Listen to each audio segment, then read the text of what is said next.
So what else about AI? You see widespread adoption, or is it kind of feel everybody? It's kind of, it seems to me it's the Wild West these days. Anybody can say they're an AI consultant, and you don't know what It, you're getting. it is, and I think it's being used quite generously everywhere, without really understanding what you want to get out of it. And I think it's become more of a hype than.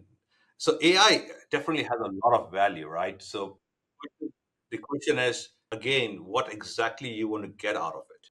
So for me, when I talk about AI application, another good example for me, AI application would be is in my testing, for example, what we do, right? We have a testing process that takes a long time, and there's a lot of automation that requires tweaking in that process. Can we put up a system that is machine learning based, AI based, to do that automation for me, the testing automation for me?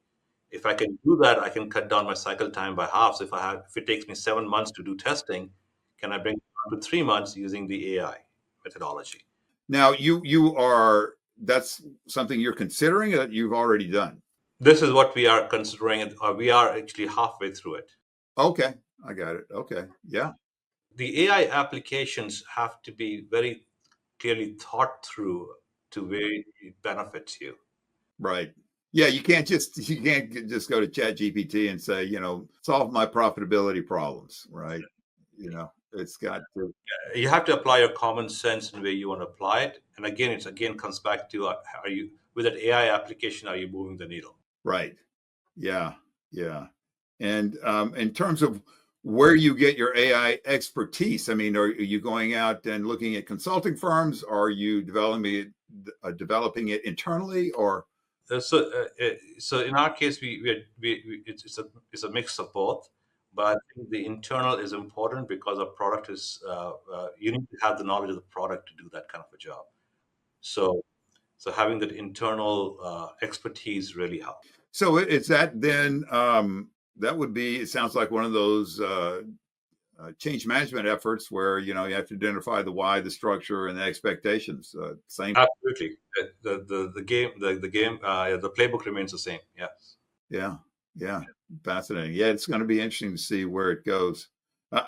For me, one of the things that has always, where I've thought about AI would make sense, is getting rid of the bullwhip effect in the supply chain. Because what happens is anytime you put a planner, and not that planners are trying to do this, but it's just the nature of the mechanics, in a decision loop, they just start making decisions and accumulating. And what AI I think could really help with is looking at the overall performance, much like you talked about with the planning in the other example you provided earlier, where you were consolidating planner at a larger level.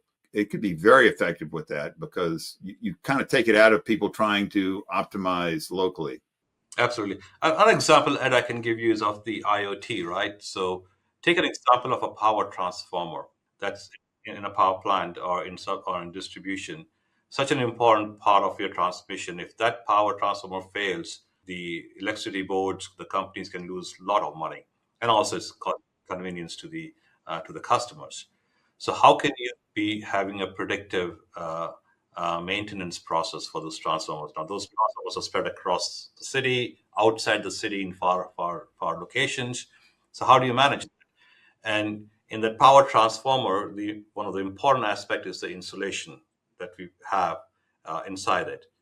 And if you put an IoT, a simple tracker sensor on each of those transformers, which in a control room you can sense how the strength of the insulation material is, and if it's deteriorating, that sends a signal to someone to go and fix it.